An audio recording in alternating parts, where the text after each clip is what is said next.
Hello everyone. First, I wanted to thank you, It's Nice That and Here London for inviting me. I'm going to start with a portrait that was shot by my friend Florine Bonaventure in my studio a couple of weeks ago. It's a homage to David Cronenberg, who I think I'm maybe the biggest fan of. So it's nice to start with this portrait. So I'm 30. I'm a French artist based in London, in Clapton. I graduated from the Royal College of Art actually 6 years ago now, and I studied in design interactions, and before that I was in Eindhoven, so my background is in industrial design. Since I graduated, I've been working as an artist, producing several exhibitions and projects, usually monumental, around the world. So maybe a quick word about what my work is about, then I'm going to show you a few images of what I've been doing since 6 years, and then I will tell you a little bit more about a current project I'm working on. So all of my work is about resuscitating or reenacting worlds or beings, usually creatures, that are either extinct or prehistoric or out of reach or invisible. So it always starts with a big mystery. Sometimes I call this mystery, they're like enigmas of human existence. And I work with hundreds of collaborators and experts who help me to formulate speculations and hypotheses about what these worlds or what these beings could have been like, or would have been like, or were like. We work together, and then I bring all of this research back into my studio, where we're only two, but we have a huge team of collaborators who come in and out. And together we try to create visceral, physical experiences of those worlds.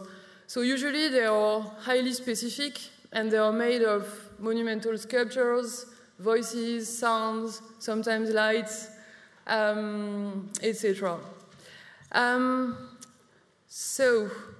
In the past, I've been working on an opera of prehistoric creatures. This was my first work ever, trying to resuscitate the sound of prehistoric animals by reconstructing their vocal tracts, including there was a mammoth imperator, a walking whale, and other strange prehistoric animals.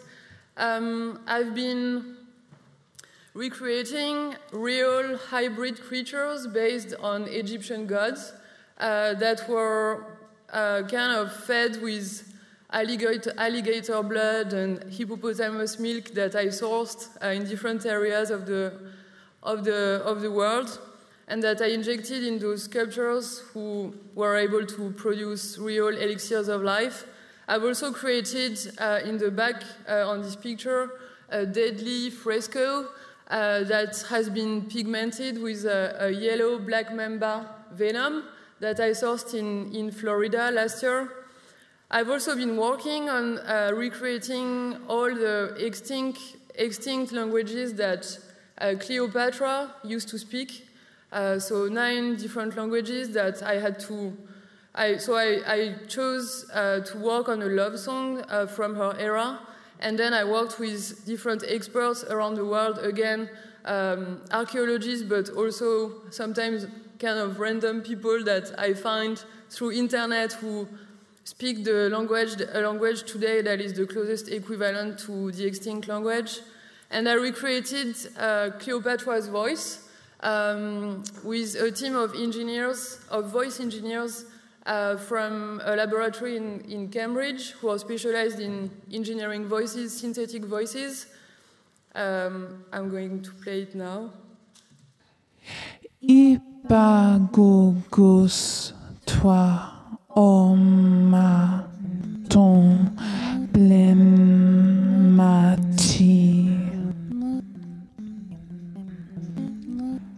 ayam in hanazada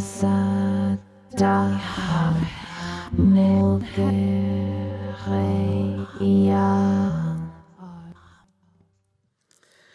So this is a trailer for a project I've been working on last year, which is about thinking of a world where elephants and not humans would have developed emotions, consciousness, and a sophisticated form of language.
So this project opened last year in Palette Tokyo. It revolves around the death of a matriarch, elephant matriarch, and all the elephants, all of her family are looking after her, dying. And so I can't really go into the details, but the show comprises, like, as you can see, large sculptures making sound, and the light is shifting. And I also concocted a recipe that's liquid human, that is, or human liquid that's made of all the chemical components of a human body that I bought on eBay, and I made a dye with it, and I convinced a carpet company to dye the carpet with my potion of liquid human. So the elephants are evolving into, basically in this world where maybe humans have existed but don't exist yet and maybe have liquefied. I've created this fetus that is basically artificially getting born. There's an elephant that has been engineered to be sad, and I also went to Thailand last year to get elephant tears in a natural park from a real elephant that I injected into this sculpture. The show then toured at Nottingham Contemporary. It was my first show in the UK, so quite exciting. And for this project, we designed with the in-house exhibition designer, Juliette Rambaud, on redesigning the show, so to create a completely different experience. So in Palette Tokyo, you would be quite far and remote from this world. At Nottingham Contemporary, we designed it so you could actually be in conversation with these elephants. Anyway, so I wanted to show you how I think a bit.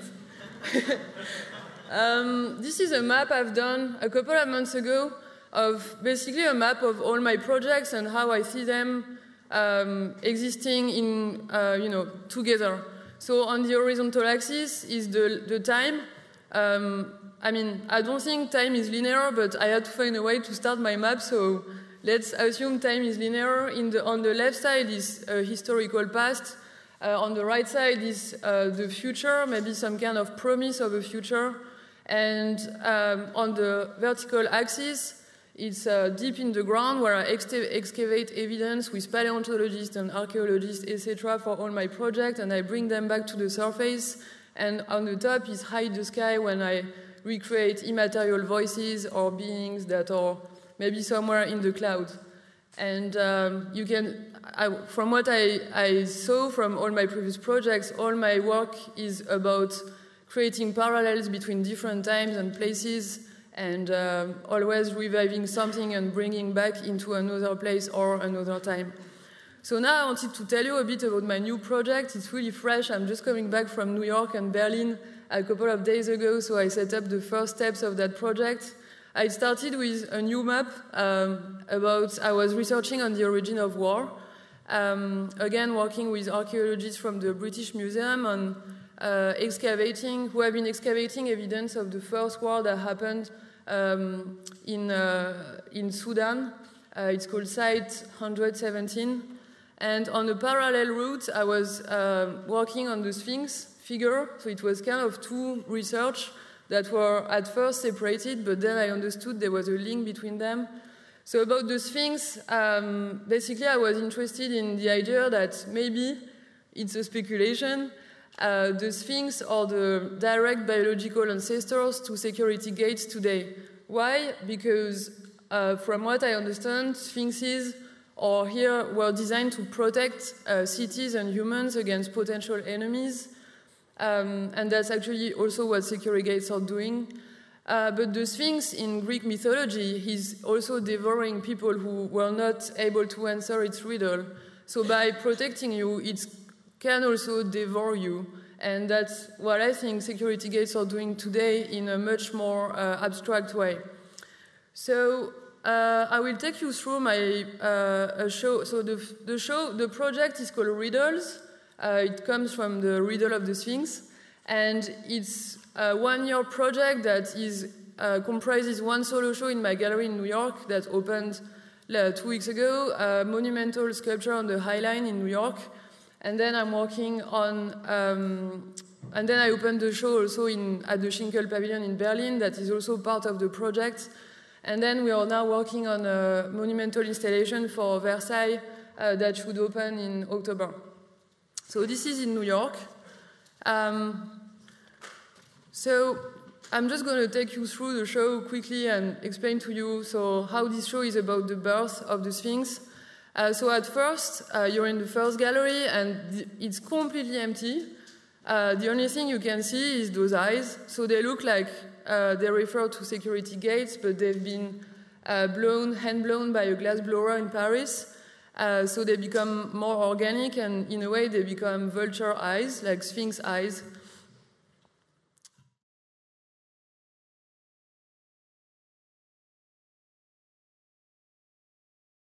Then you come in the second part of the show. You will hear sounds later. So it's called the battlefield scene. For this scene, so it comprises 8 monumental sculptures, huge masks that are between 2.50 meters high and 80 centimeters high. For this part, I was researching on this stele that is called the Stele of the Vultures. And it was super interesting for me to see this fresco, because it shows that actually it's one of the earliest representations of war. And you can see that vultures and lions, so together the vulture and lions become a sphinx in the mythology. So vulture and lions are shown fighting with humans, so together with humans. In a way, they are domesticated war machines. And at the same time, they are also represented as the ones waiting to devour human flesh. So you can already see that from the early origins, the Sphinx already had that ambiguity that it's here to protect and to fight with us, but also they are the first one to devour us, and actually their existence is bound to our death, which I found really interesting. This is the site 117, so it goes together with... So I went to the British Museum, and I wanted to know a bit more about early wars. So I worked with a team. Unfortunately, the archaeologist who first excavated this site in the 70s is dead now, but I worked with people who were in this team on understanding. It's really interesting to see that the archaeologists, they are actually doing exactly the same thing as I'm doing, but because they are archaeologists, they have constraints of publishing scientific papers, and me as an artist, all my work is about trying to get all these different kind of knowledges. It can come from science, but also from other fields. Sometimes I've been working with conspiracy theorists or people who do telepathy with trees, and I just put everything back on the same level and then bring them back into my work. But so what they do, they've been trying to create a digital simulation of this war using actually similar tools that what I'm using. And they gave me even a detail of all the arrows that were found in the bones of these early humans who were dead during that fight. So for my show, I decided to use the origin of war as a context for the birth of the Sphinx. And I recreated in this middle scene a battlefield scene, 8 monumental humans who are fighting. The only thing you can hear is their heartbeats.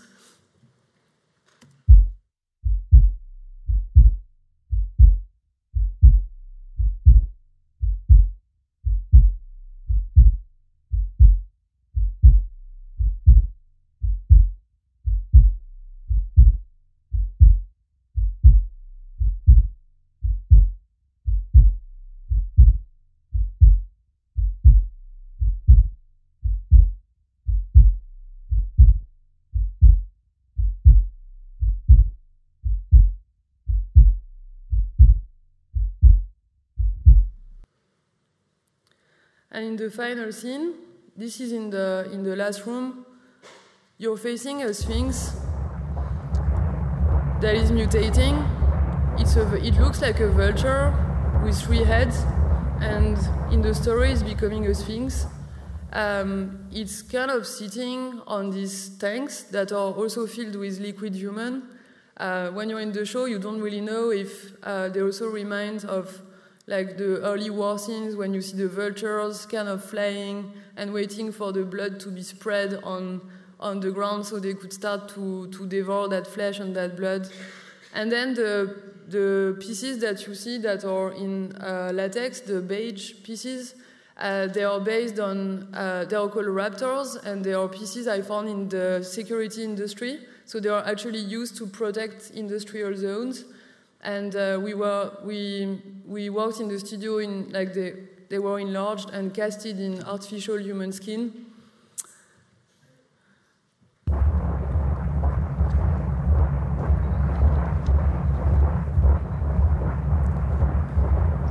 So what I was interested in this show is to tackle the idea of industrial gore, or how to think about the Sphinx in Greek mythology is eating humans literally. Again, I was thinking of Cronenberg and the difference between Videodrome, when it's body horror from the 80s and it's really in your face, and today in Cronenberg films you can see the horror is actually the same, but it's much more contained and psychological. And I think that's also in my topic of the Sphinx. Today you can see security gates, I think, have the same horrific power, but it's always acting by translucence. You never quite see what these things are doing and what kind of mechanisms are actually behind. So all the materials are, like the raptors, they are cast in artificial human skin, but they also look quite soft. Everything is quite hypnotizing and at the same time horrific.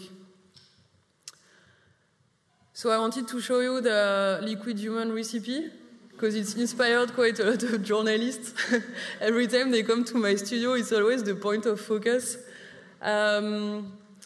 So yes, that's it. I mean, there's nothing to say about it. I guess it's quite clear that it's all the chemical components of a human body, and then I worked with my assistants on finding them on eBay and how can we then mix them and make them a material that we can actually use for the projects. And then I wanted to show you this map, because it's a map of my show in New York. Usually I send these kind of maps to curators or galleries before, like for my proposals. I think they always love, they say, Margaret, this is really, like, we don't get it, but it sounds great. It's basically every time I create a show, I'm not really interested in creating sculpture for sculpture, or, you know, what I'm really interested in is creating ecosystems. And so each show is an ecosystem that is a highly specific world that has been designed for a very specific reason. And what I'm really interested in is designing the relationships between all the objects. And each show, in a way, it's a mystery in itself, it's an enigma. I don't think when you come to see this show, you understand exactly what's happening, but I'm trying to question always what is life and what is death, what does it mean to be present, what does it mean to be alive, and how close you can get to life, how close you can get to death. And with Cleopatra, I can, for example, the voice of Cleopatra, if you have a voice, does it mean you're alive? All these questionings. We've also designed, for this project, digital desert. So it's based on a camouflage used by the American Army today. And it's really interesting to see that now we are designing camouflage to hide ourselves from the drone vision. So we are hiding ourselves from tools we have ourselves created. I've worked with an art director called Camille Thierry, who has also designed the carpet for Palette Tokyo, on designing the next step. So where maybe I read this quote that today the human body is liquefied and it flows, it liquefies in the flow of images. So thinking about that next step, what a future camouflage could be. Then I just wanted to show you a few work-in-progress images, because all of my work is always really, it's all about making this horrific experience that are too high definition to be true. I'm interested in high definition sculpture and how things are too perfect that they become horrifying. So I thought for the first time I can show you a bit of backstage images. This is in the studio.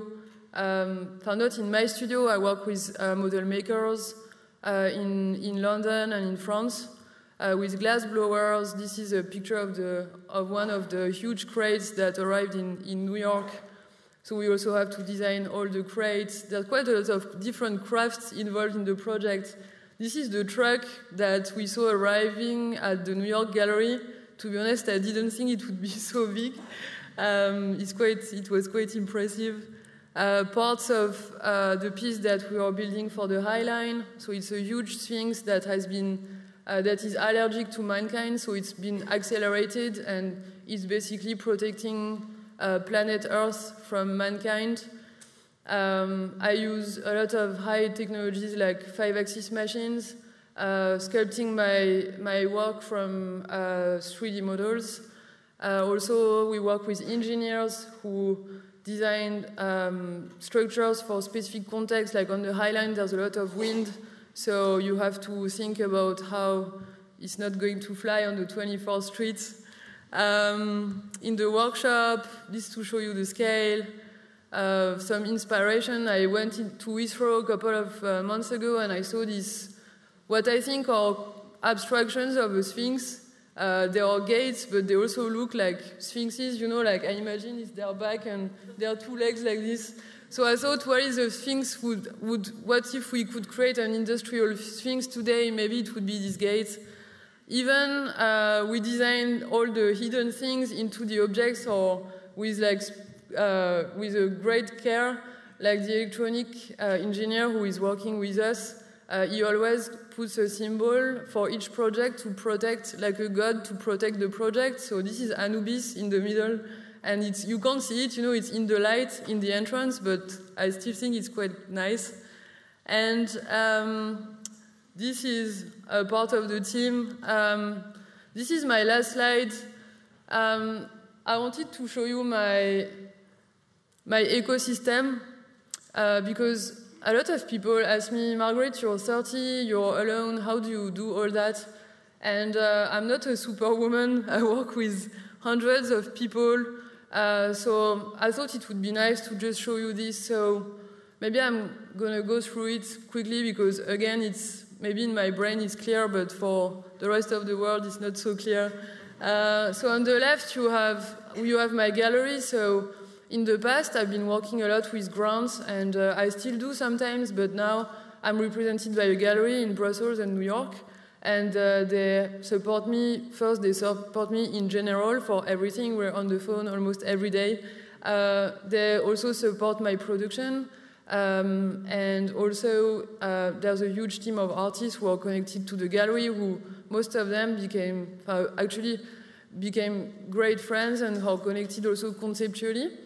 And then you have the collectors, of course, and the fairs. So this is more like how do you make a studio work on the financial level. And then on the left side, in the corner, it's like all the new productions. So we work with a lot of museums and institutions. So this year, the High Line, the Schinkel Pavilion, Versailles, Palais de Tokyo, House Constructive in Zurich, and all this usually is for new production. Usually there is a curator, a director, and then production managers in-house. So we work together with the studio, with them. And then maybe going back to the middle, it's my studio in Clapton, so it's me and Juliette. Juliette is working on all the exhibition design, scenography, and production, and together we manage the studio. And then on the top, it's all the research experts, so usually it's by email, by Google, or direct interviews or articles. Sometimes I meet them, sometimes I don't. It's a lot of Skype conversations. It's a lot of convincing also, because when you send an email saying, hey, I'm Margaret, I want to resuscitate prehistoric creatures, can you help? Usually it's you know, like a lot of people are really excited. Also, sometimes I get like bad feedback or people think I'm crazy. Then more and more it's getting better because I send images and they see that it's going somewhere, but it takes a bit of convincing. And then sourcing materials, so like the black mamba venom in Florida, it was mostly by email and phone. And then I went to Thailand to get elephant tears, so sometimes I have to travel also to get those ingredients. And then I have on the right all my close collaborators, so this kind of varies because it depends on the project and the specific skills that I need for the project. This year I've been working with Le Studio Humain, who's doing all my 3D modeling and art direction. He also made the video that I showed you earlier. Kudu Studio is the guys who are doing all the electronics and protecting the project with gods. Then sound and music, so sometimes I work with voice synthesis engineers, so who are directly connected to the industry. Like my ex-collaborator, he worked with the British Army on like voice analysis for especially anti-terrorism stuff, so research. But this year I work mostly with Nelson Beer, who is a musician. And then Camille Thierry doing graphics, Ghazal Vojdani doing my books, and Pierre doing the voice. And then there is Johan, who's doing all the orchestration. Like in Palais Tokyo, we designed a full soundtrack in which the sound and the light and everything was connected together. It was running 24/7 as well, so Johan is the one who is basically connecting all the pump. There were also like liquids circulating in the beast, so he's connecting all the liquids with the sound, with the light, with all the sculptures, and creating a program that runs 24/7 during the time of the exhibition. And then in terms of production, so I don't do anything in my studio. Actually, I tell people I don't do anything. I'm just a dreamer. No, not really. We do all the conception and research in the studio, but then we have a lot of model makers in London, like 3 or 4 different model makers doing all the sculptures. And then there is a glass blower in Paris we've been working with for a while, all the metal work, the paint work. I mean, there are a lot of details, and everything has to be thought through and made by people who are highly specialized. And then also an important part of my work is that I teach. I teach at HED in Geneva. I've been teaching at Goldsmiths and at the AA. And it's quite important for me because I teach in design, not in art. And it's also bringing it back to where I come from and where I think a lot of my early ideas come from, and still where is my family of thought. Just to finish, I wanted to show you this map also because I think it tells a lot. Like, I do monumental sculpture, and I was asking myself why, because a lot of people ask me why is it so big and why. And actually, I think when you look at Easter Island, you can see from the sculpture, you can tell a lot of things about their civilizations. You can tell about the geopolitical systems. You can tell about the social structure, because how do you organize when you have to build such a huge thing. It talks about how materials can be shipped or exchanged in the world. It talks about technological development as well, how technology is advanced or not, depending on the sculpture that is being produced. And so I was thinking that actually that's exactly what I'm doing. I think first, by doing monumental sculpture, I highlight a sort of stage of development where we're at, so it's a sort of mirror for our civilization. And also, one very important thing is that I think I design relationships between people. I'm not really interested in working on my own. I'm more interested in knowing that all my collaborators start to collaborate together without me. That's much more rewarding for me. So this is also a sort of final homage to all my team. And yeah, thank you very much.